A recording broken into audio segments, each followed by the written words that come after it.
en el capítulo 1, verso 8, donde dice: porque hermanos, no queremos que ignoréis acerca de nuestra tribulación que nos sobrevino en Asia, pues fuimos abrumados sobremanera más allá de nuestras fuerzas, de tal modo que aún perdimos la esperanza de conservar la vida.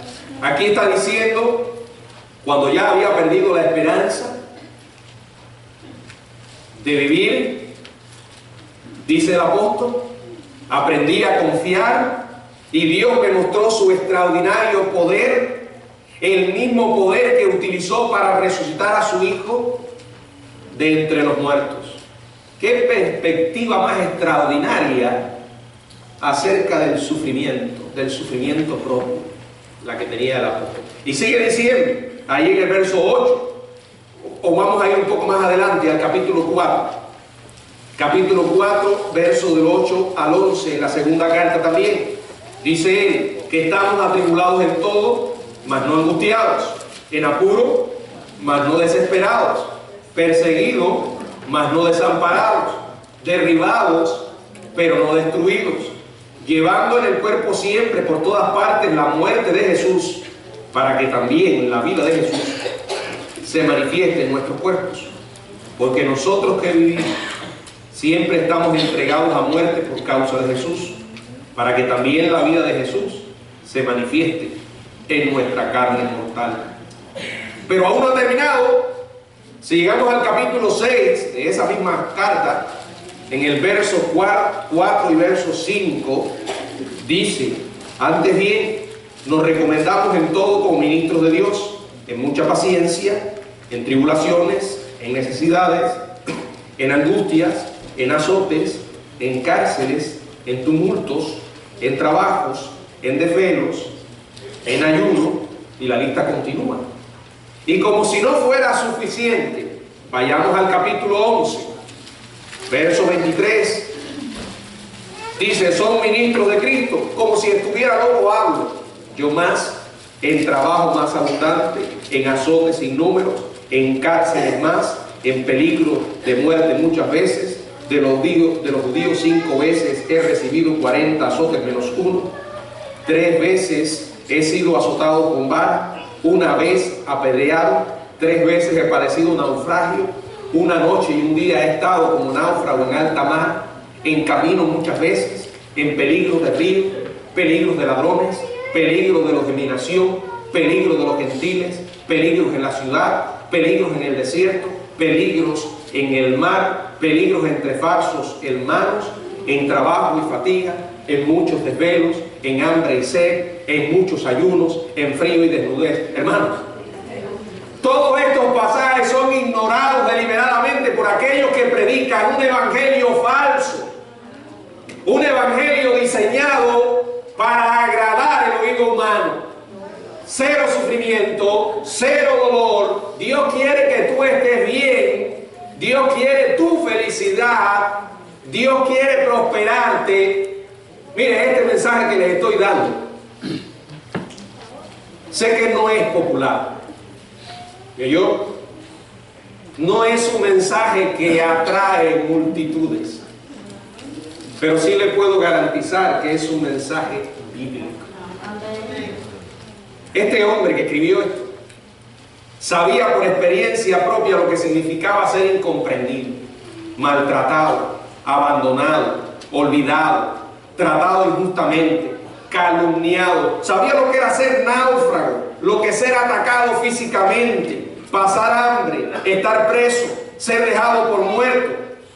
Sin embargo, y antes que alguien que me esté escuchando entonces diga: ¿pero qué? ¿Y entonces qué? Si eso es lo que va a formar parte de la vida cristiana, no vale la pena. No se apure. El Señor Jesucristo reconoció la realidad del sufrimiento. Les voy a citar sus palabras. Él dijo: en el mundo tendréis aflicción. El Evangelio no es un salvoconducto que te garantiza que vas a pasar por esta tierra sin dolor. No, Él reconoce la realidad de la existencia del dolor, pero a su vez Él dice: Confiar. Yo he vencido al mundo. Lo único o el único que hace que el dolor y el sufrimiento tenga sentido es el Señor. Porque con su presencia, conociéndole a Él, entonces podemos atravesar por el valle oscuro con esperanza. Este hombre que escribió todo esto no era un resentido, no era un amargado, era alguien que su vida irradiaba luz y estaba lleno de gozo. Él aprendió a gloriarse en el sufrimiento. Yo no veo resentimiento en sus palabras. Pablo no era un amargado, no era alguien que acusaba al Señor. Un cristiano sufre como un incrédulo, pero un cristiano tiene la presencia de Jesús en su vida que le permite, aún en medio del dolor, permanecer en paz, en esperanza y en gozo. ¿Cómo pudo Pablo lograrlo? Bueno, creo que la respuesta a todo esto está en el significado de las circunstancias que rodearon su vida, específicamente en una extraordinaria visión que tuvo, donde el apóstol de manera muy humilde nos la presenta. Allí, en esta misma carta, en el capítulo 12, se nos presenta a un hombre que vio muchas veces, que vio muchas cosas. Pablo está defendiendo con ardor su autoridad como apóstol, y como parte de su defensa hace una descripción de las revelaciones que experimentó, revelaciones sobrenaturales que recibe del trono celestial y al cual él llama paraíso. Quiero que vayamos allí al segundo libro de Corintios, la segunda carta, capítulo 12, y vamos a leer los versos del 1 al 4. Dice él: ciertamente no me conviene gloriarme, pero vendré a las visiones y a las revelaciones del Señor. Conozco a un hombre en Cristo que hace 14 años, si en el cuerpo, no lo sé, si fuera del cuerpo, no lo sé, Dios lo sabe, fue arrebatado hasta el tercer cielo. Y conozco al tal hombre, si en el cuerpo o fuera del cuerpo, no lo sé, Dios lo sabe, que fue arrebatado al paraíso, donde oyó palabras inefables que no le es dado al hombre expresar. Permítanme, amados hermanos, invitarles a simplificar lo que acabamos de leer con 4 observaciones acerca de esta confesión que hace el apóstol. En primer lugar, Pablo está escribiendo de sí mismo. Él está hablando de su vida. Se llama a sí mismo un hombre, lo dice el pasaje. Solo alguien que hubiera tenido estas experiencias podía realmente contar acerca de ellas con todos los detalles que emplea Pablo. También describe el tiempo en el que ocurrió. Menciona un lugar. Eso revela que él está hablando no de alguien que conoce. Él está hablando de su propia vida. La segunda observación que quiero hacer es que él está seguro de su ubicación, pero no de su situación. Llama a ese lugar como tercer cielo. ¿Sabe lo que es el tercer cielo? Es la morada de Dios. Hay 3 cielos. El primero, el que nosotros podemos ver con nuestra mirada, las nubes, la bóveda celeste. En segundo lugar está la atmósfera, donde están los planetas. Y según la Biblia hay un tercer cielo, que es donde mora Dios.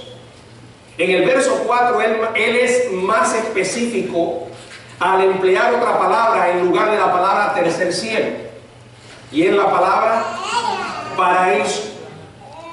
Es el lugar donde mora Dios. Sin embargo, aunque está seguro de su ubicación, no está seguro de su situación. Observen lo que dice. Si en el cuerpo o fuera del cuerpo, no lo sé. Su absoluta conciencia de la presencia de Dios en ese maravilloso lugar debió haberlo eclipsado cualquier percepción de la esfera física.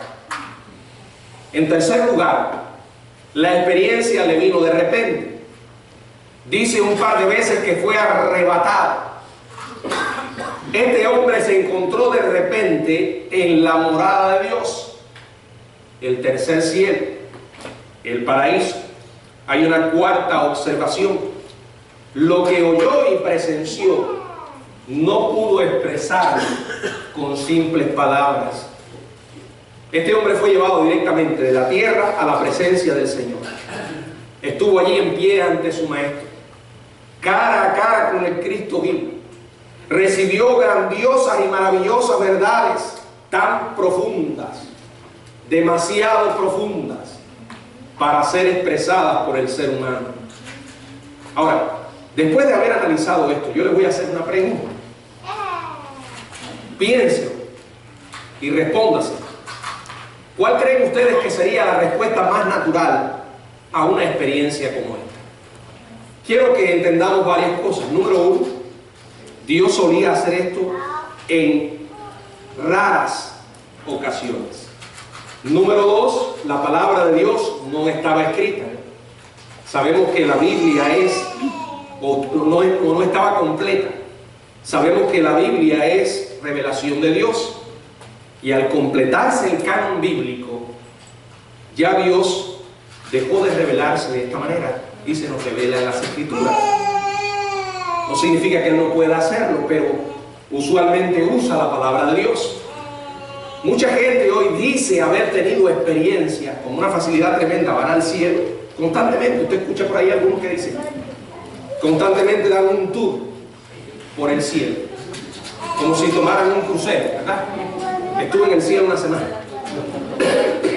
No solo en el cielo, hay otros que han ido al infierno y después regresan con los ojos desorbitados, el rostro pálido. Dios me ha dicho o me llevó al cielo para que ustedes sepan que hay un cielo. Dios me llevó al infierno para que ustedes sepan que hay un infierno. Puras tonterías. Para yo saber que hay un cielo, no tiene que regresar uno de allá. Pablo fue, sin embargo, se le prohibió hablar de lo que había visto. Y para saber que hay un infierno, no tiene uno que regresar del infierno. Lo que me maravilla de todos estos personajes medios locos es que hoy en día hablan de estas cosas con una arrogancia. Y una de las cosas que me maravilla es la manera como Pablo presenta esto. Si una persona realmente tuviera el privilegio que tuvo Pablo, ¿cuál creen ustedes que sería la respuesta más natural? ¿Llenarse de qué? ¡De orgullo! Yo soy el niño favorito de Dios. Estuve en el cielo y estuve en el infierno. Fui un tour con todos los gastos pagos. ¿Qué otra persona del primer siglo había hablado con el Señor resucitado en su trono celestial? ¿Quién? Nadie. Dios vio la vida de Pablo y aunque era su siervo, reconoció que era un ser humano y que como tal estaba expuesto al peligro del orgullo espiritual. Y entonces, ¿qué hace Dios? Por su gracia resuelve el problema del orgullo para Pablo en una forma de una dolorosa mortificación a la que él llama un aguijón en la carne. Él tuvo privilegios, pero Dios lo ayudó a mantener el balance, el equilibrio, con un aguijón, como él lo llama. Un aguijón persistente. El apóstol Pablo acepta esa mortificación enviada por Dios con la misma humildad con que había recibido la visión del Señor. A mí me gustaría preguntarle a cada uno de estos señores, a cada uno de estos personajes, y hacer nombres a mujeres que constantemente usted los escucha, que estuvieron por allá de viaje. ¿Y dónde está tu espina? Sí, porque el Señor le dio a Pablo estas revelaciones, pero le dio un aguijón. Habla de tu aguijón, no me cuentes del cielo solamente, cuéntame de tu aguijón. Segunda a los Corintios capítulo 12, verso 7. Y para que la grandeza de las revelaciones no me exaltase desmedidamente, dice él, me fue dado un aguijón en mi carne, un mensajero de Satanás, para que me abofetee, para que no me enaltezca sobremanera. La palabra traducida aguijón proviene del término griego que significa una estaca puntiaguda afilada. Pablo estaba escribiendo más o menos esto. Dice él, me fue dada una estaca en la carne. O sea, inmediatamente después del privilegio sobrenatural, le vino el dolor punzante. Tras la exaltada revelación celestial, vino el angustioso y humillante sufrimiento terrenal. Así Dios lo ayudó a mantenerse equilibrado, balanceado. Quiero que sepan que esta aflicción acompañó al apóstol Pablo por el resto de su vida. Cada vez que leemos esto surge la pregunta: ¿y cuál era el aguijón? Y como ya he dicho, a nosotros nos encanta llenar los espacios en blanco. Nos encanta encontrar la respuesta a lo que la Biblia nos da. Y hay muchísimas opiniones al respecto. Pero no pasan de ser eso. Opiniones que si tenía una enfermedad, que si habían hermanos entre comillas, rebeldes que le estaban haciendo la vida difícil a Pablo, que si tenía suegra. No, esa interpretación no la puede porque Pablo era casado, digo soltero. ¿Qué era el aguijón? Nadie lo sabe. ¿Y qué quiere decir eso? La Biblia no lo dice. ¿Qué quiere decir eso? Que no importa lo que era. Él dice que era un mensajero de Satanás. O sea, el enemigo lo utilizaba para hacer que el apóstol apostatara y renunciara al llamado de Dios. Pero Dios lo utilizaba para mantener de rodillas a su siervo. En el sufrimiento, Satanás se goza con vernos sufrir. Él se deleita en vernos sufrir como con Job. Ahora, su propósito es perverso, su intención maligna. Él quiere que nosotros blasfememos de Dios, que nos rebelemos, que nos amarguemos, que comencemos a cuestionar la bondad de Dios. Dios lo permite con sabios propósitos de bondad. Dios lo hace para nuestro bien, aunque no lo entendamos. Él es misericordioso. Usted como padre muchas veces tendrá que dejar pasar a sus hijos por dolor, aunque ellos no lo entiendan. Sin embargo, usted sí sabe por qué lo está permitiendo. Hay un propósito. Y eso es en el plano humano imperfecto. Miren, Pablo rogó al Señor en 3 ocasiones distintas para que el Señor lo quitara. Respecto a lo cual 3 veces he rogado al Señor que lo quite de mí. ¿Saben algo? Yo hubiera hecho lo mismo. Y usted también, sea honesto. Si tuviera un aguijón, usted estuviera diciendo: Señor, quítalo. ¿Verdad? Antes de que logremos aceptarlo, estaríamos pidiendo que lo quitara. Saulo lo hizo. Y lo maravilloso es que él lo cuenta. Fue lo suficientemente humilde para contar lo que había hecho. ¿Saben qué significa? Aquí yo veo a un hombre vulnerable, ¿verdad? Transparente. El mundo necesita más seguidores de Cristo que acepten el sufrimiento y las dificultades, en vez de correr detrás de las mentiras, en vez de negarlas. Porque cuando llegue el dolor y el sufrimiento, ¿cómo lo van a enfrentar?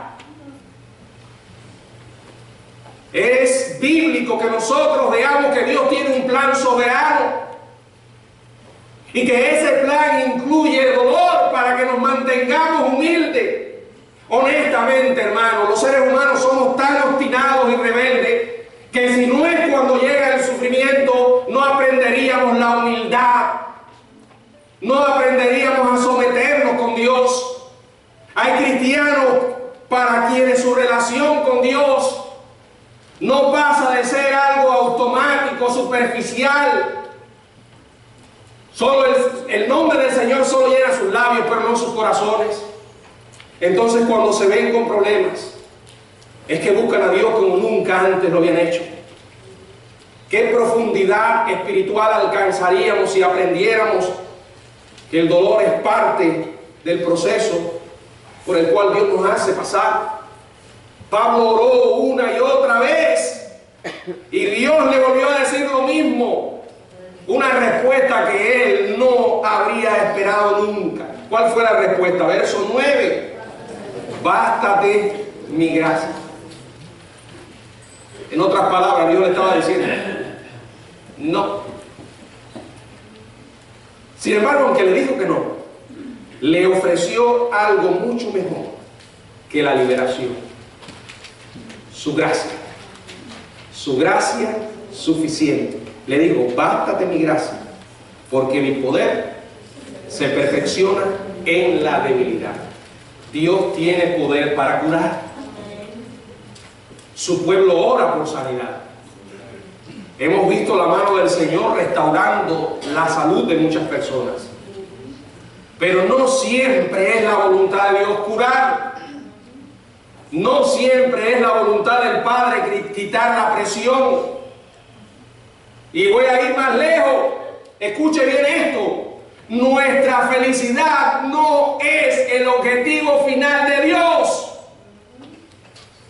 Si alguien le dice, Dios te salvó para que tú seas feliz y para que vivas en esta tierra siempre feliz, eso son mentiras. Él no tiene un plan maravilloso, cómodo para la vida de todas las personas. No desde la perspectiva humana. Porque nosotros tenemos un concepto de lo que es el bien y de lo que es la felicidad, que no es precisamente lo que Dios piensa. ¿Entienden? Como en el caso de Pablo. Él quería que Dios le quitara ese aguijón y el Señor le dijo no. Su respuesta fue no. A veces nos ocurre exactamente, oramos y oramos y oramos y Dios dice que no. Pero el recordar que Él nos está formando, que tiene un plan, un propósito, nos está formando a la imagen de su Hijo, nos ayuda a comprender que su respuesta está basada en un plan de largo alcance y no en nuestra liberación inmediata. Nosotros queremos que Dios nos saque del atolladero y que nos lo saque ahora, que nos libre ahora. Y no siempre ese es el plan de Dios. Porque Dios tiene un plan a largo alcance. Sin embargo, Él no susurra bondadosamente, como lo hizo con Pablo. Mi gracia suple tu necesidad. Mi gracia es suficiente. ¿Por qué? Porque el poder de Dios dice, mi poder se perfecciona en tu debilidad. Miren, los aguijones nos recuerdan que estamos en esta tierra. Nos desinflan el ego, nos recuerdan que somos humanos y que como tal somos débiles. No importa cuánto dinero pueda tener una persona, no importa a qué posición humana haya logrado ascender, somos débiles. La buena noticia es que cuando somos débiles y reconocemos que somos débiles, Dios en sus hijos derrama su fortaleza Y eso nos ayuda a tener una perspectiva completamente nueva del dolor y del sufrimiento, de las dificultades y de las presiones. Porque el dolor, las presiones, las tensiones nos ponen de rodillas. Y en ese momento, nuestro Dios viene en nuestra ayuda. Y quiero recalcar que el propósito de Dios no es asegurarse que usted sea feliz. La vida no consiste en tener comodidades, felicidad, éxitos, en vernos libres de sufrimiento. ¿Saben cuál es el propósito de Dios para nuestra vida? Que nosotros le glorifiquemos. Dios quiere que usted y yo lleguemos a ser el hombre o la mujer que Él nos ha llamado a ser. En otras palabras, amado hermano, en la Biblia, el importante no es usted. El importante es Dios. Lo contrario se llama humanismo. Desplazar a Dios y poner al hombre en un altar. Eso es lo que hace la sociedad. Con esos eslogans tan populares. Tú puedes. Y algunos un poco espirituales, pero es la misma basura, la misma mentira. Tú eres un campeón. El campeón que hay en ti. En mí no hay ningún campeón. El campeón es Cristo. Eso es lo que enseña la Biblia. Ahora, esas personas que tuercen la Biblia, las Escrituras no hablan de estos pasajes. No anuncian todo el consejo de Dios. El importante es Dios. ¿Por qué puedo asegurarlo? Por la respuesta de Pablo en el verso 9. Por tanto, dice en la segunda parte del verso 9, de buena gana me gloriaré, más bien en mis debilidades, para que repose sobre mí el poder de Cristo. Yo he contado otras veces que los sermones que he predicado sintiéndome más inseguro, más débil, han sido los que Dios más ha bendecido. Y he visto su poder. Porque me ha llevado a depender de Él como no hubiera hecho de otra manera. Verso 10, por lo cual por amor a Cristo me gozo en las debilidades. Miren, entiendan algo ahora.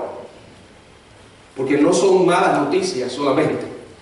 Aunque he hablado de dolor y de sufrimiento, vean la otra palabra que hace el contrapeso. Y es la palabra gozo.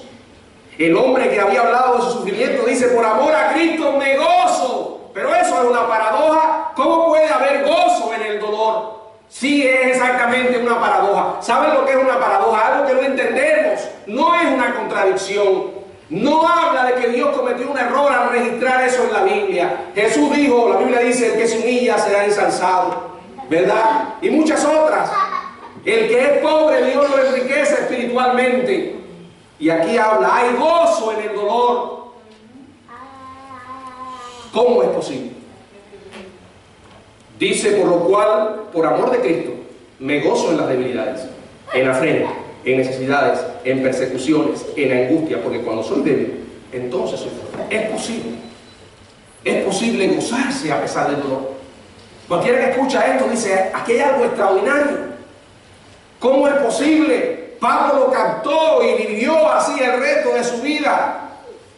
Cuando usted y yo nos gloriamos de nuestras fortalezas, de nuestras capacidades, de nuestras maravillosas ideas, somos nosotros quienes recibimos el crédito y andamos con la cabeza llena de humo. Aquellos que caminan pero no tocan el suelo, ¿verdad? Y que usted los ve así, apóstoles y profetas. Ellos son los ungidos, los únicos, puras payasadas. Cuando es Dios el que hace las cosas, nos gloriamos en Él, no en nosotros, porque su fortaleza viene a nuestro rescate. Quiero terminar dejándoles algo para recordar, algo para comprender y algo que tiene que abandonar. Primero, recuerde algo. ¿Qué es? El sufrimiento no es nuevo. El libro de Job lo dice, y el libro de Job es el más antiguo de la Biblia. Allí en el libro de Job, en el capítulo 5, verso 7, la palabra de Dios nos recuerda algo importante. Dice: pero como las chispas se levantan para volar por el aire, así el hombre nace para la aflicción. Aunque parezca mentira, Job dijo lo siguiente mientras estaba allí con sus llagas suturantes, con su dolor. Él dijo en el capítulo 2, verso 10: ¿recibiremos de Dios el bien y el mal no lo recibiremos? La mujer vino y le dijo: maldice a Dios y muérete. Había perdido su salud, bueno, perdió sus hijos,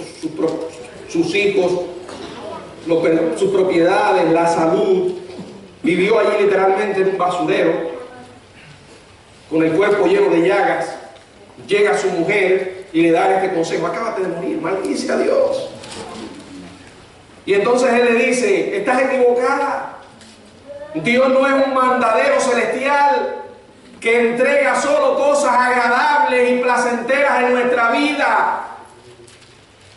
No podemos decir: oh, qué bueno es el Señor, cuando las cosas salen como queremos. Hay que decirlo siempre. Dios no existe, repito, para hacernos felices. No aquí, no ahora. El plan de Dios incluye una eternidad. Nosotros existimos para darle gloria al Señor. En segundo lugar, comprenda que el sufrimiento tiene un papel beneficioso. Cuando sufrimos, recordamos: Dios está actuando en mi vida. Y recuerde que Él siempre conoce el final mejor que usted. Por eso, en lugar de hacerse la pregunta: ¿por qué me está pasando esto a mí?, hágase la pregunta: ¿cómo debo responder, Señor? De lo contrario, va a desaprovechar el beneficioso papel que juega el sufrimiento en su vida. Y en tercer lugar, abandone la idea de que el contentamiento exige confort. Es posible el contentamiento, sin importar lo que estemos viviendo, sin importar las circunstancias. Varios años después, mientras se encontraba arrestado en un arresto domiciliario, Pablo escribió las palabras que aparecen en Filipenses capítulo 4, verso del 11 al 13, que me gustaría leerles. Filipenses 4, del 11 al 13. No lo digo porque tenga escasez, pues he aprendido a contentarme cualquiera que sea mi situación. Este era un hombre que, si tenía, le daba gracias a Dios por tener. Pero si no tenía, también le daba gracias a Dios. Dice: sé vivir humildemente y sé tener abundancia. En todo y por todo estoy enseñado, así para estar saciado como para tener abundancia, así para tener abundancia como para padecer necesidad. Y después dice: todo lo puedo en Cristo que me fortalece. Hay personas que están bien cuando todo está bien. Ahora, cuando las cosas comienzan a ponerse difícil, cuando se pierde la salud, cuando el dinero escasea, cuando llegan los conflictos, entonces las personas se amargan. Pero la Biblia enseña que el gozo no depende de lo que nos ocurre. Es el resultado de una relación.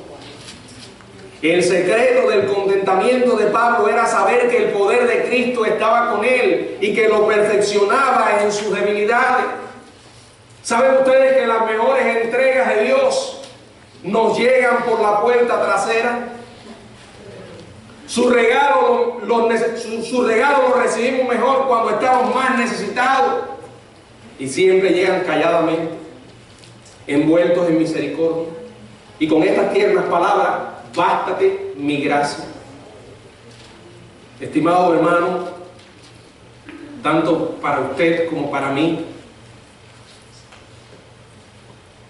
es mi deseo que clamemos por la gracia divina y que aprendamos a estar firmes en medio de cualquier circunstancia, aunque incluya dolor. al igual que Job, al igual que Pablo, que cuando lleguen esas adversidades, sigamos confiando en la bondad de Dios. Dejemos de correr en esa rabiosa búsqueda de la felicidad tan común en nuestra cultura. Aunque dije que el propósito de Dios no es que seamos felices, les voy a decir algo ahora. La felicidad es un subproducto del contentamiento. ¿Captó eso? Si usted piensa que ser feliz está en tener, se va a pasar la vida queriendo tener, y cuando tenga querrá tener otras cosas, y siempre va a ser un inconforme, un descontento, una persona insatisfecha. Dios dice, si tú aprendes a contentarte en mí, como consecuencia, como subproducto del contentamiento, vendrá entonces la felicidad. Una vez que Pablo descubrió eso, lo vivió.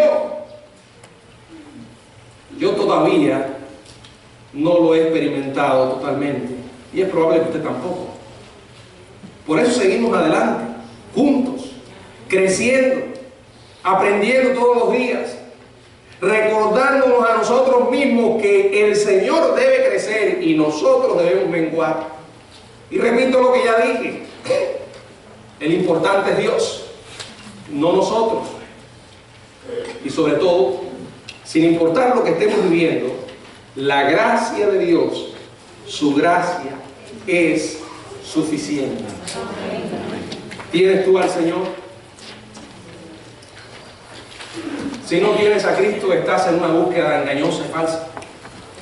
Estás corriendo detrás de puros espejismos, creyendo que vas a ser feliz si tienes dinero, si eres una persona popular, si tienes salud. Entonces, si no tienes esas cosas, no vas a ser feliz. La Biblia enseña que todo es diferente en el reino de Dios. Porque Dios dice, a pesar de que las cosas no marchen como tú quieres. Miren, seamos honestos. Si yo les pregunto a ustedes, ¿quieren ser ricos? Van a meter un amén que va a levantar el templo. ¿No? Y no están pensando precisamente en una riqueza espiritual. Eso es humano.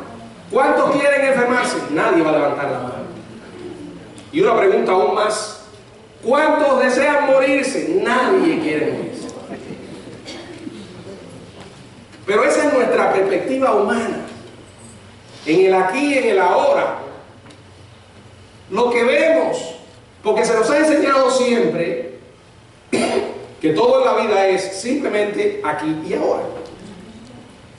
Cuando aparece la Biblia en nuestras vidas y el Señor Jesucristo nos da una perspectiva diferente, nos enseña que no todo es aquí y ahora.